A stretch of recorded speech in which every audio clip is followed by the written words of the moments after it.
Welcome to Taking the Tradition On. We are on series 5, Soul Stories.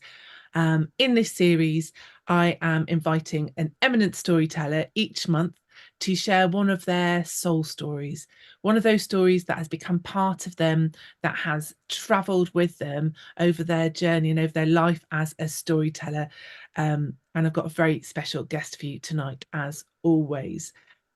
Thank you very much for coming to Taking the Tradition On. And I've got a few other thank yous to say as well. The first being, of course, to my lovely, wonderful patrons, without whom I would find it very difficult to do this. And I thank you, as always, very much for your support and for your enthusiasm and for being part of this incredible journey and creating this conversation space where we can dig a little bit deeper and find out what makes storytellers tick.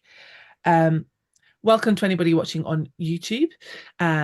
You are welcome to come into the Zoom room live if you'd like to. The link is on my website under dates or on my Facebook page. I haven't got access to the chat at YouTube. It's being a bit strange. But you are welcome to watch wherever and whenever you like. But obviously I can only answer questions here in the Zoom room. Tonight will be about an hour.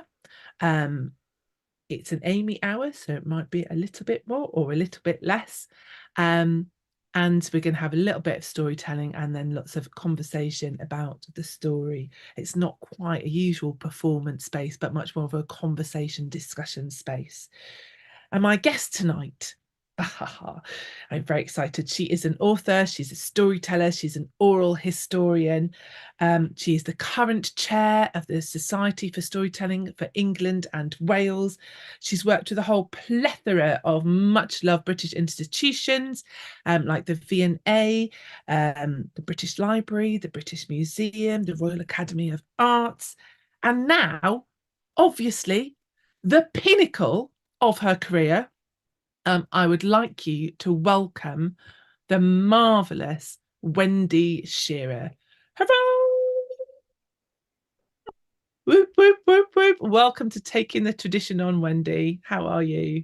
Thank you. What a wonderful introduction. I'm great. It's a pleasure to be here and with everyone else too. Well, we are very happy to have you here, and there is some whooping going on in the chat as well. Um, so you have been a storyteller for, well, all your life really, but I mean a professional storyteller for not quite so long. But this story, I think, is one that I don't know if you remember hearing it for the first time, because I think it's always been part of you. Will you tell us a little bit about what the story is and why it's your soul story? Yes, I mean I love the title of your series. I just thought it touched me to the core of my being, and because I feel as a storyteller I'm doing my purpose, one of my purposes, main purposes in life. And this particular story, I think I first heard it from my gran, and my family are my parents, grandparents are from Guyana. And so growing up here as a child, we would often go back and visit family over there. But here, growing up in Britain, I would hear these stories from my gran. And she gave my mum had a collection of books, and I still have one of them here from a Jamaican folklorist, Louise Bennett. And when my mum and my gran would tell these stories, it would just make me laugh. It was always a performance. It was just part of our family life. And going back to Guyana, we'd sit outside under the stars, and you would just hear the stories. But aside from that, I think once I'd heard the tale, then I received the book growing up. It was something that I think the characters and the character of Anansi, which is what the story is about, is a character that was always very much a part of my childhood and family life. So I thought it's definitely one for me to share with you all tonight. Well, we're going to talk quite a lot about the story and some aspects of it, but I think it's going to be easier once we've heard the story. But is there something you want to be thinking, people to be thinking about on the chat first? Yes. So um, the story is called Anansi Fire. And for some of you that may not know, Anansi is a trickster. He began his life as with the Ashanti people of Ghana as a wise god almost. He was very revered, and the stories have migrated to the Caribbean islands. He's changed a little bit more, morphed slightly more into of a rebellious, cunning streak. And I will be asking you if you could think of any chat up lines, any charming chat up lines that you may have heard or used yourself over your over your journey of romances throughout your life, because I would love you to contribute to this rogue's charm that he's going to be bestowing on the character in the story. Right. Okay. I'm thinking now. I've got the cogs are turning. I'm going to hand over to you then, and Okay, and I'm gonna looking forward to hearing this story. wonderful. Well, this is the story of Anansi Fire, and I love this story because there's also an air of celebration about it. So when you hear me say the word dance or dancing, I would love from wherever you are to just click your fingers, and you can always shimmy if you like whilst you're doing that. No one will know, I won't see, but help me create that atmosphere and click your fingers if you hear the word dance or dancing. So I'd like to invite you all to travel with me across the Caribbean Sea for the story of Anansi. Anansi and Fire. On a small island in a tiny village, there was an air of excitement that night. There was going to be a dance, and everyone you knew was going to the dance. Rat, cat, dog, everyone was going, and it was all anyone could talk about. Are you going to the dance? Who are you taking to the dance? What are you wearing to the dance? Oh, it was just filling the air with excitement. And all of the preparations were being made. There were the fireflies lighting up the grass with their shimmering bodies hanging from tree to tree like fairy lights. The tree frogs were croaking out their chorus. The monkeys were practicing on their drums. And Anansi was just stretched out, that lazy so-and-so, beneath a mango tree, not helping with any of the preparations. There was rum being made, rum punch, of course, a little bit of guava syrup, a sprinkle of nutmeg, and a lot of rum. But here was Anansi thinking, pondering how he could just take the hottest girl there. He wanted her on his arm to go to this party. He wanted to take Fire. Now, Fire was a girl that everyone loved to be around. She was bold, she was bright, she was confident. And if there was a gathering of an evening, say some storytelling, everyone would be out under the stars and Fire would be in the middle, just drawing everyone in with her hypnotic glow. If there was a dance, oh, she would be putting down the best moves, swaying to the left, sashaying to the right, leaping up into the air, into the night sky with her flames, dressed in bright, bold, orange, red. She caught everybody's attention. Fire was known as the party gal, and she was a little bit tired of that. She was a bit fed up of just being known as the good time girl. She wanted someone to invite her over to their house.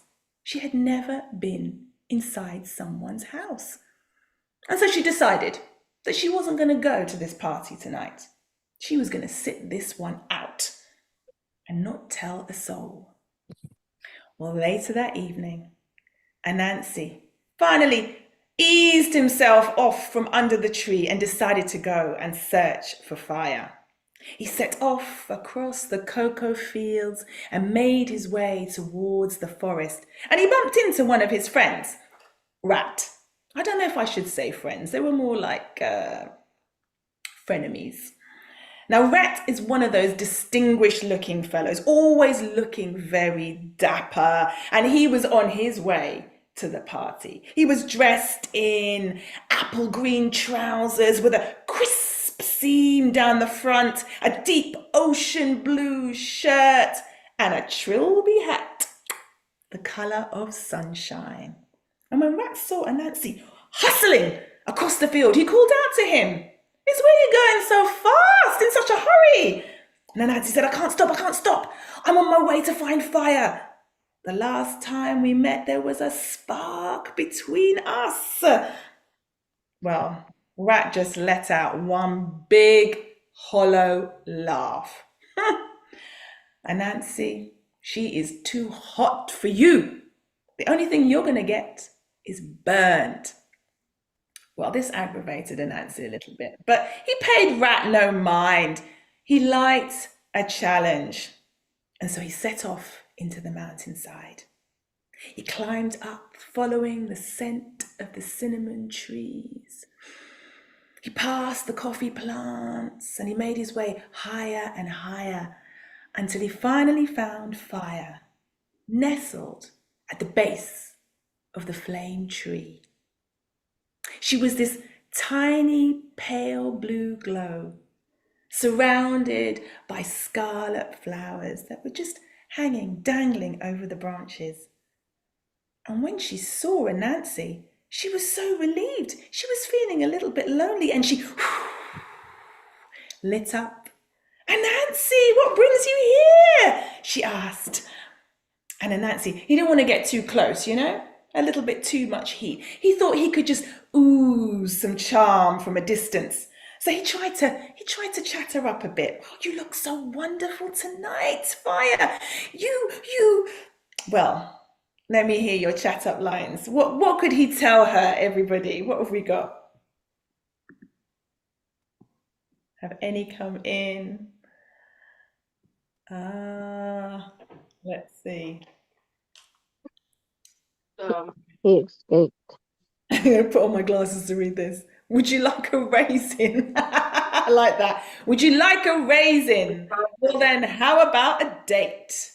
From people. Say that again.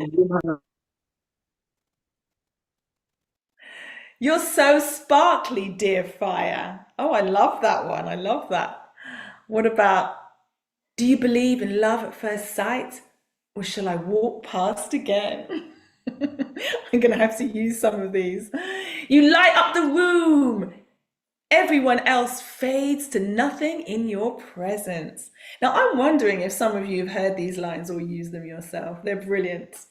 Well, yes, there was Anansi, just spilling line after line. Oh, heaven must be missing an angel, Fire, because, you are here with me tonight. And she loved it. She loved it so much. She just grew even bigger and surrounded Anansi with her flames. And there he was, engulfed in a circle of fire. It was just a little bit too much for him.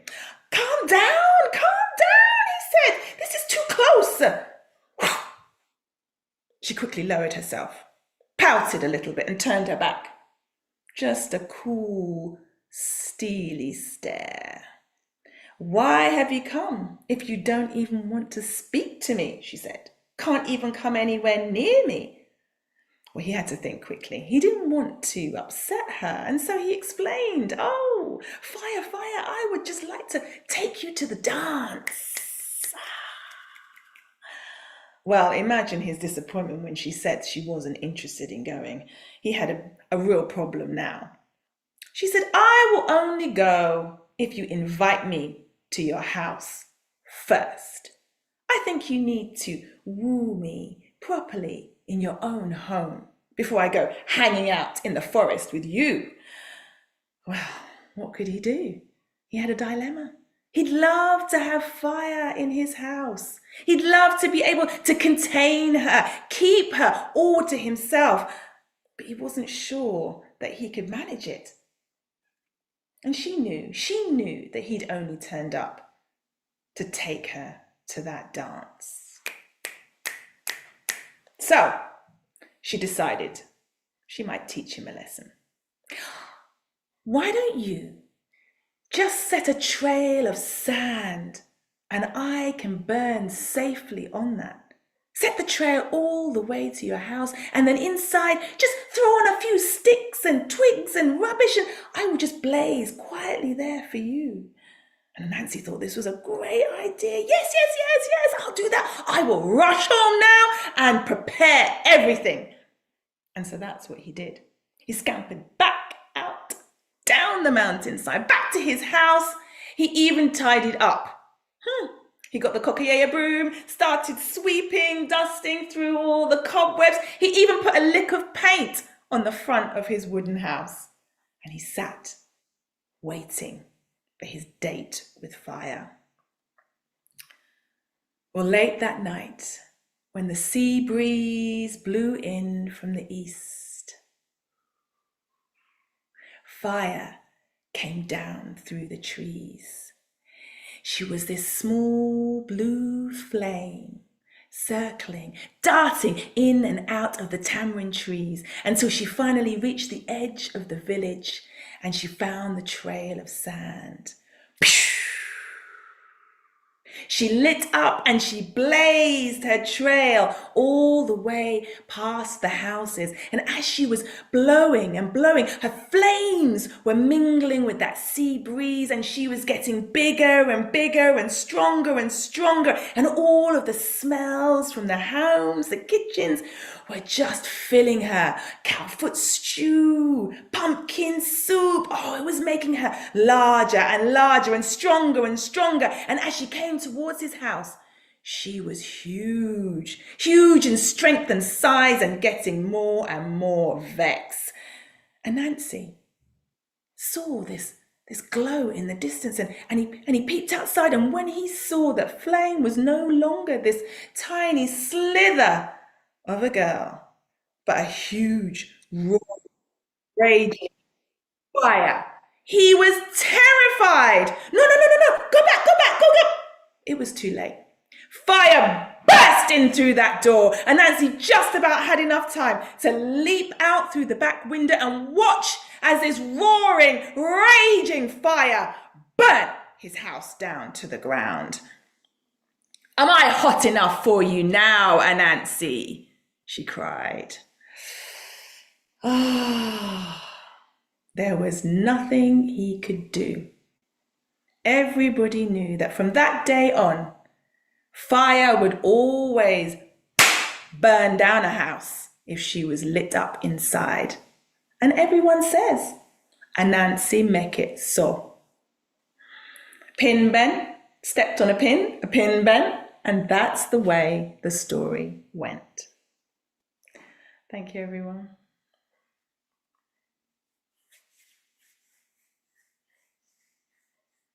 Oh, thank you so much. I have mended my internet. I'm very sorry if it went out for anybody else. Hopefully it carried on beautifully for everyone else. I just dropped out for a moment. Oh, thank you so much, Wendy. And you have come dressed as fire. I love it. From the Caribbean, my lovely Caribbean backdrop to you. Oh, what a fantastic story. And yeah, I mean, I think a lot of those chat up lines are aimed at you, really, with you light up the room, everyone else fades to nothing in your presence. I mean, that's exactly what you did telling the story. Lots of lovely messages coming in on the chat, just everybody saying it was great and wonderful. Thank you. So that is how you tell the story now. And yeah. Is that how your gran told the story? Is that how you first heard it? Oh my gosh.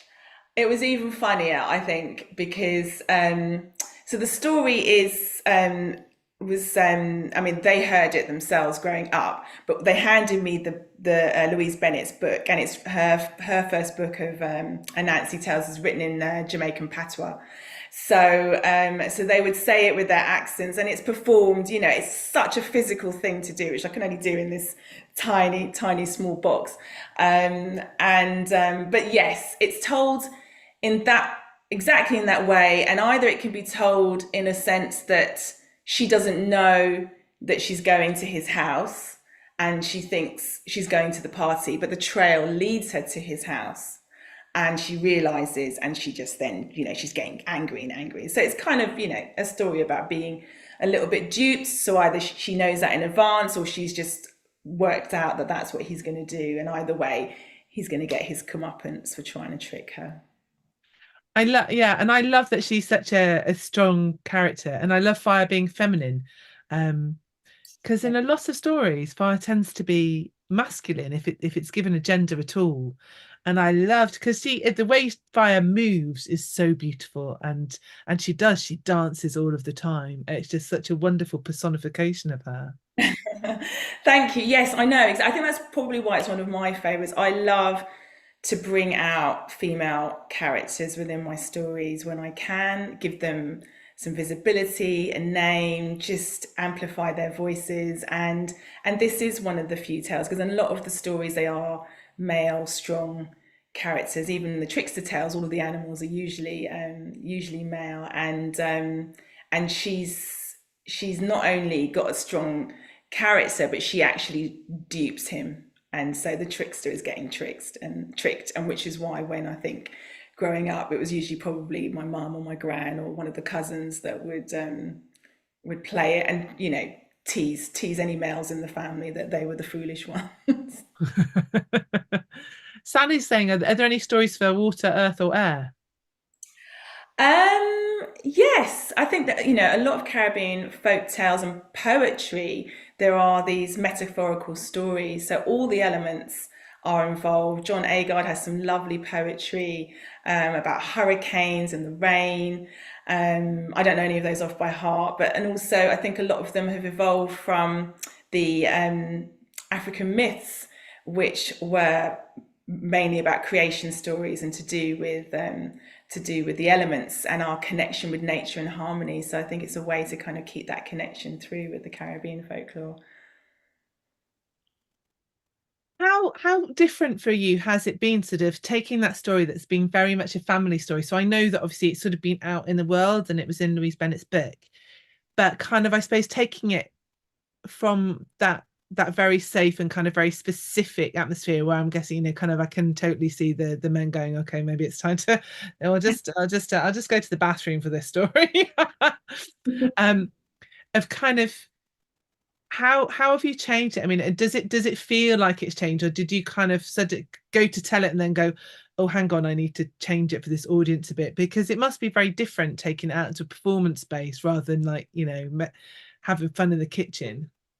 Yes, it's I think that's also what I love about it as well, the versatility of the story for me. So I chose to write a version of it in my first book of Caribbean folk tales, and I wrote it very much in line how it followed Louise Bennett's structure, really, which is really starting with talking about her and setting her up.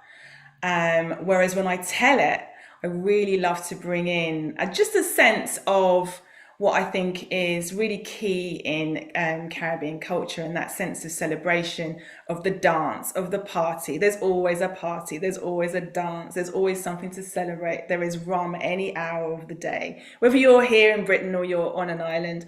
And so I really wanted to add that to it, because I thought, well, when we have fires, we're usually doing something communal together, whether it's storytelling or eating or warming ourselves as a group or a family. It's bringing everyone together. So I kind of added the dance element to it, and I know that it has to have some participation. You can't really have these stories without them. Everyone is meant to join in. There's meant to be a song in there, but I do feel a little shy about singing, so I didn't create that.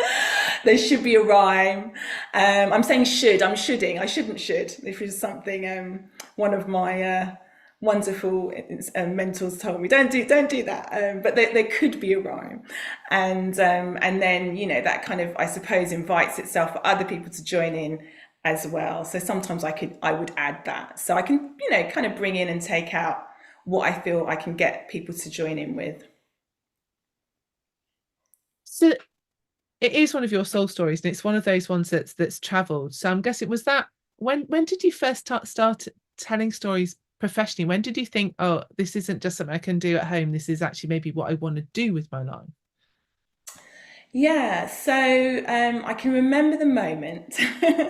So my background is in, I mean, I've always been writing and sharing stories. I used to be a television producer and worked on CBBC and other programs, other channels. And so I've always been like writing and creating content for young people. And I got to a point where I felt like I needed to tell some different stories, and I really wasn't sure how I was going to do this. And I was reading one of those books that my grandmother gave me on the tube one day, and someone asked me where I got it from, and I thought, yeah, this is just not so very accessible. So this was about 12 years ago, 13 years ago.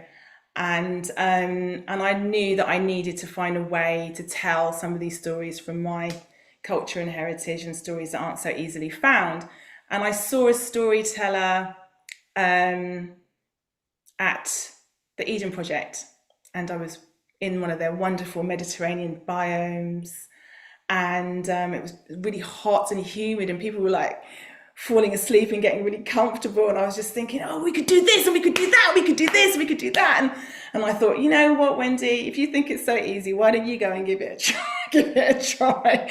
And that was the moment when I was like wrestling with myself, thinking, okay, I'm gonna look into this. And so it was at the Eden Project, and I found out about the Society for Storytelling. That was my first port of call. All the little resources on how to become a storyteller. I got in contact with Dell. He won't remember me now, but I was there bugging him, and he spoke to me on the phone, and it all kind of sparked off from there. I think you might be surprised. I'm just waiting for him to attack the typing board now, because Della's into it. It was a long time ago. I think you might find he does remember, because he's got quite a good memory, and I think you might have stuck. So out of interest, is that one of the first stories you told then, when you sort of No, into them? I never told that story. I never told that story until I never told that story actually until after writing it in my book. I told it on the night of my book launch, and I don't know why I never told it. I think probably because I'm very I'm really quite fussy about what I what calls to me to tell, to share, and it's such a personal thing. I think it never occurred to me to share it in a professional sense, and I wrote it in the collection, and then on the night of my book launch, part of the stories in my book also had have Windrush memories. So I interviewed people, including members of my own family, and I gathered their memories and of coming to this country. And so on the day when I was hoping that some of them would attend, but we'd had lockdown in between, and sadly some people passed away and were ill. But I wanted it also to be a celebration with them, and I knew that they would love that story and that my family would be there as well. So I think that's kind of what led me towards performing it for the first time only 2 years ago, actually. Well, I can see that, because if you've come from CBBS, did you think of storytelling, I suppose, in a professional sense, being for children rather than for adults? No, I knew that I'd grown up with it being for all ages, and every time I spoke to my gran, she had a story to say, and they weren't always for children. They weren't always for children. Well, I'm guessing that from that one, because dancing and hot women and rum is not your usual CBBS fare. No, definitely not. So no, it wasn't that at all. I think I had steered myself career-wise to writing, and I wasn't really encouraged to do that as a performance professionally in any kind of realm, but I had that in my blood. I was always doing acting, as a hobby. I was very gobby as a child. If there was an opportunity to stand up and tell a story anywhere, that would be me. But for my career, I didn't think it was an opportunity until I had this calling to tell some different types of stories. I just knew I had to do it. I can't actually explain to you what that was, but it was a burning desire to share and spread these stories. And coincidentally, I won a place on a course that was being held in the Netherlands by Storybag, Peter Furman, and it was a week-long course on storytelling in communities, the power of storytelling in communities. And I just rocked up in my job. At the time I was working at, I wasn't in broadcasting anymore, I was at Royal Botanic Gardens, Kew. I was like, I've got to get on this course, I've been offered a place, I've got to go, I've got to go, I've got to go. And I just knew I had to be there, and I didn't even know what I was going to do. But that whole week just cemented for me that this was the direction that I was going to go. And I learned everything there was to know about ethics, stories, creating. And I found out about, the people I needed to find out about, like Jan Blake. They were like, what? You've never seen Jan Blake? You've got to go. And, we're in the Netherlands and they were telling me about Jan Blake. So yeah, that for me was the spot. So I didn't know what my direction was going to be. I just felt that I wanted to do something with these stories. And I knew that I could tell. I just didn't know about the development side of it all. So I went off and continue to get myself trained up. I've been on some amazing courses from many people that have been on your series and have helped me along my way. Well, that's one of the great things about storytelling, is that, I mean, like any art, you're always learning. Yes. You're always doing, but you're always learning. And once you think you know it all, then you're kind of dead in the water, really. There's always plenty more to talk about and discover, and people and new people coming in and bringing whole new perspectives. And it's an all art form, so it's always changing. Our language is changing, our culture is changing, and when storytelling is holding up a mirror to that, so we have to be changing all the time. But also remembering and also taking that history with us. And I'm really excited and interested that one of the first things that you did was a bit sort of celebrating the memories and stories of the Windrush generation. And when you brought that, when you said, oh, you were going to do this story, I mean, I wondered if those two were connected, if that was one of those stories that maybe you took, because it takes a lot for people to open up. Or maybe you didn't find this, because I imagine that the people from the Windrush generation actually really want to be heard and want to have a voice. But I can also imagine that they might have various trust issues from past experiences. And I would think that stories like that would be a really great way to open and to start to gain trust. Yes, I mean, I was really privileged to be able to speak to the people that opened up to me, and I was told or given memories that they hadn't sometimes spoken or shared with their own family, and not because they perhaps needed to hide them, but just because you just didn't bother to tell them, you just didn't bother to share them. And so it was a really cathartic process.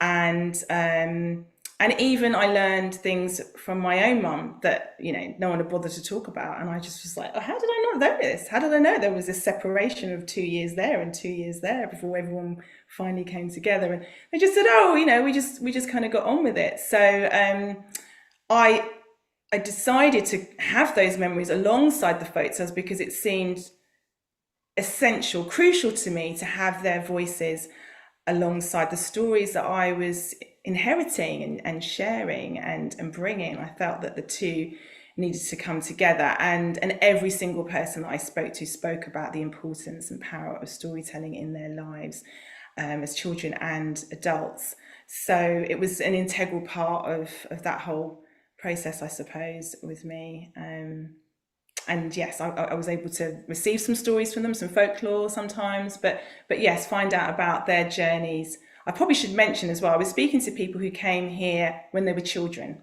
So I felt that I didn't want to just speak to the adults, because we've got quite a lot captured on working adults and parents and how they have contributed to Britain. And I wanted to know, what did it feel like for young people, including my mum? My mum was 12 when she came here.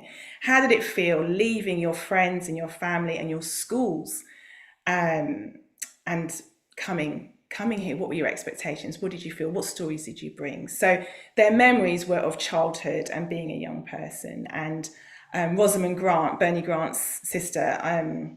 I got to speak with her, and we spoke for hours. Everybody was hours, which was wonderful. You know, even just a snippet of story at the end. But she said spoke a lot about the Caribbean diaspora and these stories shifting and morphing. And she said, well, wherever we go, the stories go too. And I just thought that was just beautiful, because there's a lot of pain in the fact that people have moved and they've come here, and then they might have moved back again and their families are still here, or the grandchildren are here, and the grandparents are back in a different island, but the stories are still being told, and the stories are still being shared. And I thought that was a beautiful way to reflect it, alongside the diaspora. It is really beautiful. And do you keep in touch with any of those people? And what do they think about the book? What was the response to it? Yeah, they loved it. I was able to speak to Grace Holworth, who I'm sure you all know was also our former patron of the Society of Storytelling, and part founder of the society, and champion and ambassador for children's libraries. And I got to speak to her sort of like during that small window in lockdown. And I didn't go to speak to her to capture her memory. I went to speak to her in terms of a mentoring sense, getting her advice, sharing the stories with her, and capturing some of her stories. And she was, unfortunately, she passed away before my launch, so she couldn't attend. But she loved the stories, and she really helped me grow with them, and she really helped me get out of my own way, because I had my own demons that were going through as I was trying to finish it off in lockdown. And but sadly, she was not able to come to the launch, and two other people were too ill and have recently passed. But they were able to get copies before everybody has, and they love being immortalized and captured and seen and heard in this way, because some of these stories hadn't been told or shared before.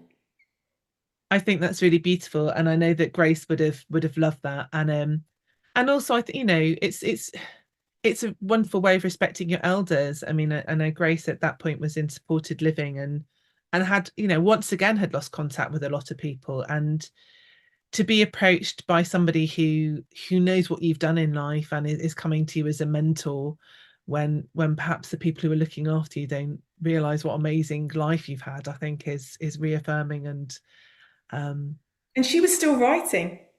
On the day that I met her, she told me one of her stories that she had brewing and developing, and she told me all about the inspiration that she had for it, that she was on fire. It was amazing.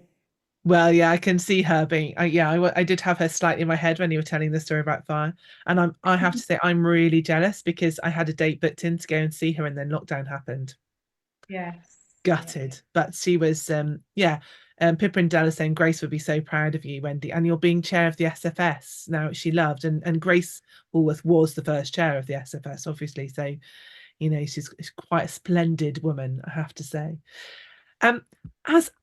As ever, time is catching up with us. Now I've still got lots of questions that I want to ask. People are starting to put some in on the chat, and this is time for the Q&A. If you've got questions that you do really want to ask Wendy, then stick them up in the chat now, and we'll work through your questions.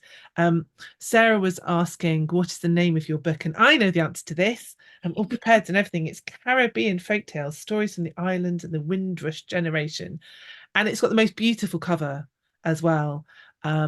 If you go to Wendy's website, which is wendyshearer.co.uk, so very easy to remember and very easy to find, you can see that book. But I mean, was that the first book then? It was. I've got a lovely copy here, but you probably won't be able to see it on the screen. Oh, we can. It's perfectly angled. And it's got a picture of Mama Delo, who is a water spirit, on the front cover. But yes, it was my first with the History Press, but halfway through writing it, I was asked to write a children's book, which then actually got launched first, because I had to suddenly make a decision about which deadlines that I could actually reach. It was just a bit crazy.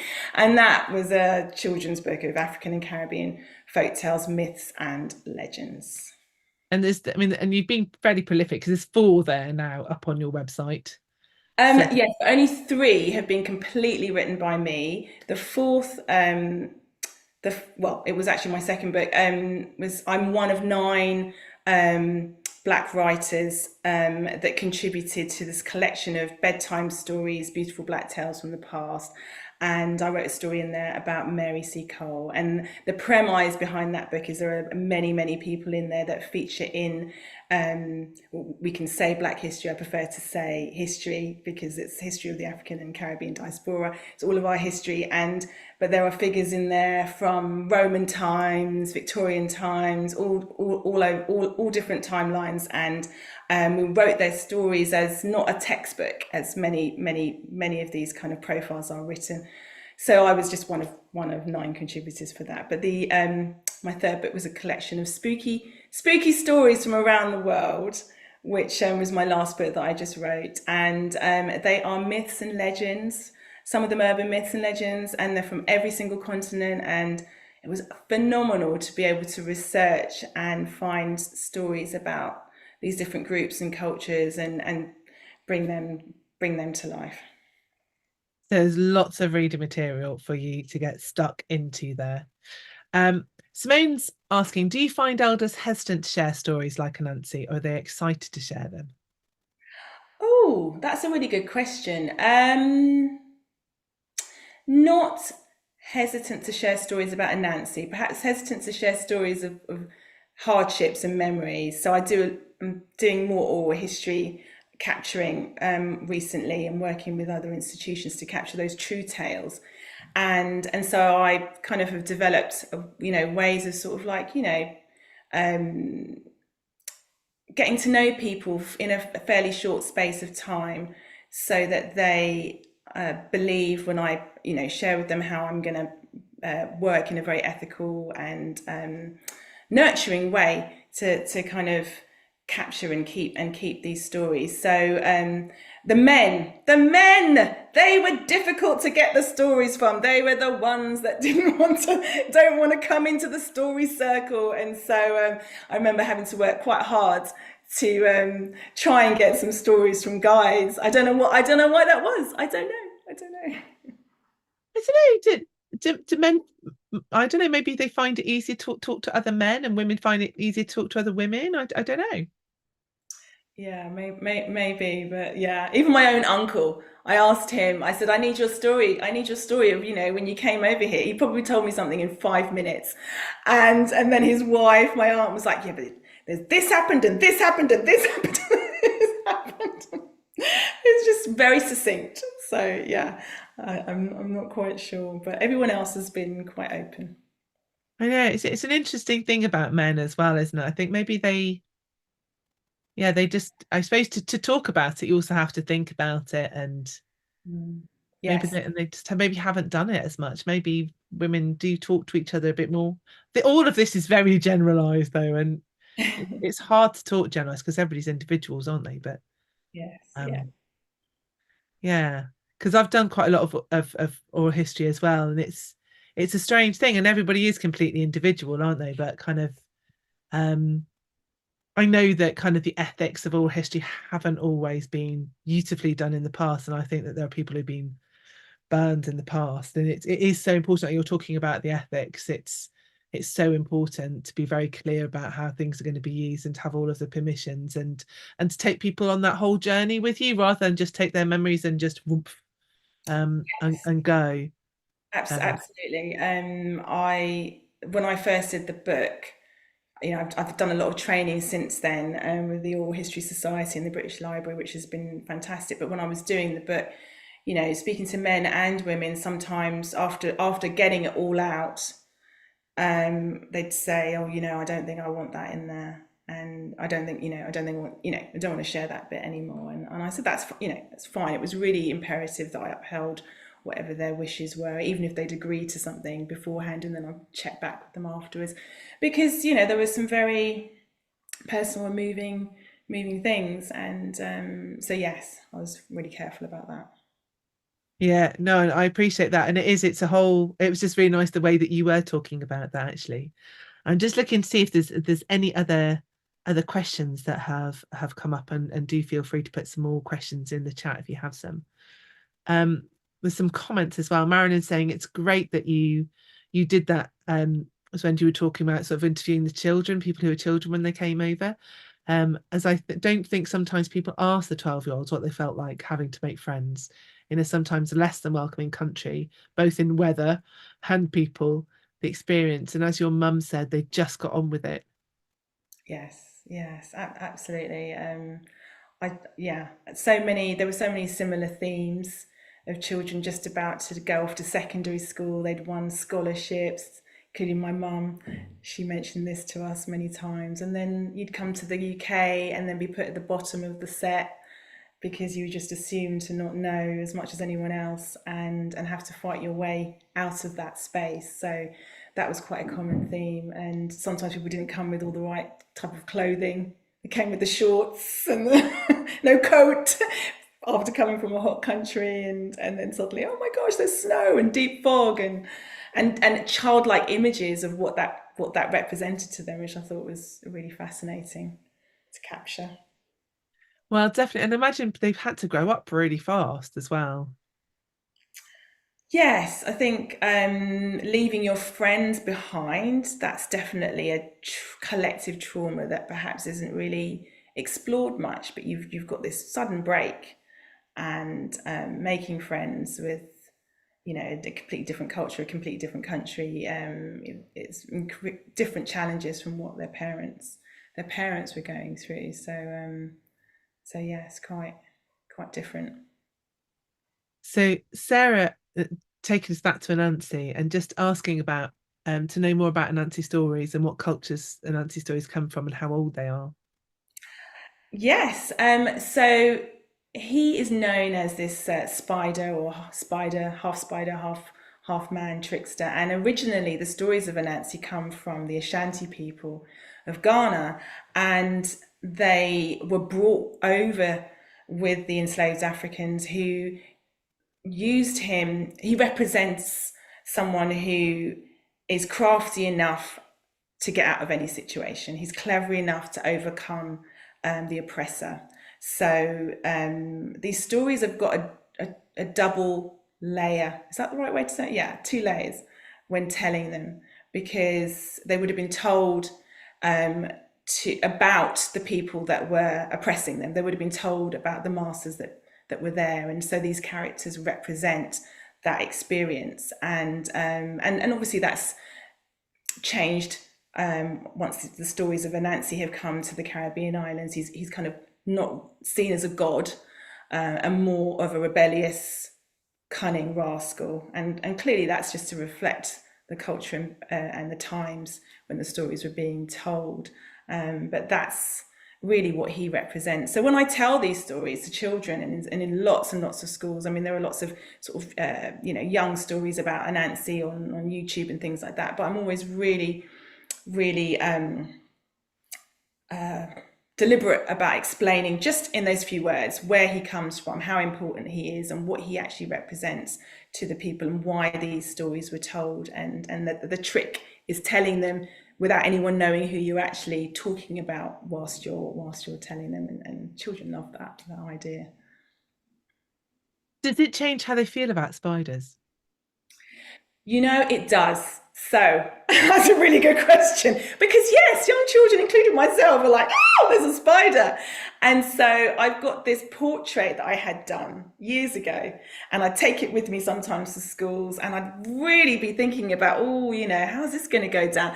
And he's got this smiley face, and I'm, bright colors. So I go overboard to present him as this friendly, happy, cheery, smiley character, and that just seems to sort of like dispel maybe 1 out of every 50 will be like, oh, but no, they then focus on his abilities and joining in with how cunning and clever he is. And because he is quite scary, really, and he comes from countries where spiders are scary. They have the capacity to be quite dangerous. They do, but he doesn't represent anything scary or horrific. He's described as someone quite small, quite diminutive. Sometimes he's not even described as a spider. He might be just represented as a young boy. And the whole epithet with the spider is, the web that's being woven, the lies, the fact that he can trap and lure anyone in. So it's just all that imagery around it. But yes, I never use any kind of language that I think will make Oh people no. fear him. No, but that's the thing. He's small, but he has power. Yes, small but mighty. Absolutely. Absolutely. Um, I do know a really good song that I have you. I mean, I don't tend to tell Anansi stories because it's not my culture, and I'd rather that people whose culture is and people who grew up with those stories tell. But at the same time, Anansi is a bridge builder. If I go into schools where there's lots of people from different cultures, it's also like it's always that fine line of not wanting to take somebody else's culture, but also to recognize it and to celebrate it. So you probably know this, but there's a brilliant rhyme that Amwafi Kapwang taught me. And it just explains to children as well really well who he is. So you might know this. I know you're saying you don't really like rhymes, but it's just been going around my head since you said, "Oh, you put a rhyme in." Tell us. It was like, Nancy is a spider, and Nancy is a man, and Nancy is West African and Caribbean, and Nancy came to taking the tradition on in a banana boat. And when everybody saw him, everybody gave a shout. Anansi, Anansi, Anansi, the magic Spider-Man. Anansi, Anansi, Anansi, the magic Spider-Man. Woo! What a beautiful voice you have. Love it. Well, I love that. So, I mean, yeah, but it's just he's both, and he's a trickster, he's a shapeshifter. He is small and he is downtrodden, but he is always there and always lives, never downtrodden. He finds his way. He might be shoved into the cracks and hidden in the cracks, but then he makes that his home, and he turns difficult situations into triumphs. I mean, he's an amazing character. Yeah, and actually, I forgot to say that in my story tonight. So when I was going to explain, that if there was ever there was a problem and anyone needs help with it, people would say, Anansi make it so, if he would solve the problems. But if anything went wrong, they'd know exactly who to blame and still say, Anansi make it so. Absolutely. And that's the power of the web. You combine, but you can mend. Oh, thank you so much. It's time has caught up with us. It is just about 9 o'clock, and it's just been so lovely to get kind of a window into your storytelling and where you've come from, and this lovely connection with Anansi, who is such a powerful and mythic but also humorous and witty and mischievous character. Which is kind of the impression I'm getting of you, I have to say, as well, Wendy. That's why I love to tell it. And lots of people are just saying, "Oh, what a brilliant hour," and kind of a wonderful program. Thank you so much for helping me to take the tradition on, Wendy. And I'm sure that everybody would like to hear you. So I don't know if there's places where people can hear you as well as read your books. Yes, I should be really a lot better and update. I don't even know if I've put things on my site, but I also put things in the Society for Storytelling website, and also I would like to share that we've got our gathering coming up, our annual gathering coming up at the end of August. I'll put the link in the chat if you haven't got tickets. It's going to be in Liverpool. Is that just in person this year? Or are there going to be some streamed events? It is in person, but it will be streamed on Zoom as well. So yes, people can join in over the weekend, and we've got some phenomenal speakers and workshops planned, and our focus is on the next generation and younger storytellers. So we've got quite a few of them coming and showcasing, and so I think that's what better reason than to join in than that. But yes, prior to that, I'm going to be My stuff will be on my site. I'm going to be at different museums over London. So if you've got any trips planned to London, yeah, just have a quick Google and see if you can catch Wendy while you're there. And yeah, Liverpool in August, and fantastic that the gathering is going to be streamed this year, so you can access it from wherever you are in the world, and there will be some amazing people there and some fabulous discussions as well as telling. And you are on Instagram and Facebook, and you have the website, which is wendyshearer.co.uk. And if you have enjoyed tonight, we will be back again next month. So taking the tradition on is usually the first Tuesday in the month, which it will be next month. So it'll be Tuesday, the 4th of June. I am still sorting out exactly who it's going to be next month. If you would like to know, my patrons are always the first to know. It will go up on the patron site first, and then it will be on my Facebook page and website after that. So keep an eye, and I'll put it in the discussion from this group as well. So if you've marked interested or going on the Facebook invite, then you will get the notification for next month. But put it in your diary for Tuesday the 4th of June. And thank you so much to everybody who is here in the room with me tonight. If you're watching later, thank you for coming back and for finding us. There are lots and lots of conversations with lots of amazing storytellers on the Taking the Tradition on site. So all 5 series are up there. If you've got a little bit of time, then just have a bit of a root through. There's some really wonderful conversations. But for now, thank you for joining us. It's been a pleasure to have all of your company, and particularly you, Wendy Shearer. Thank you for helping me to take the tradition on. It's been a pleasure. Thank you so much, everyone, for joining us tonight.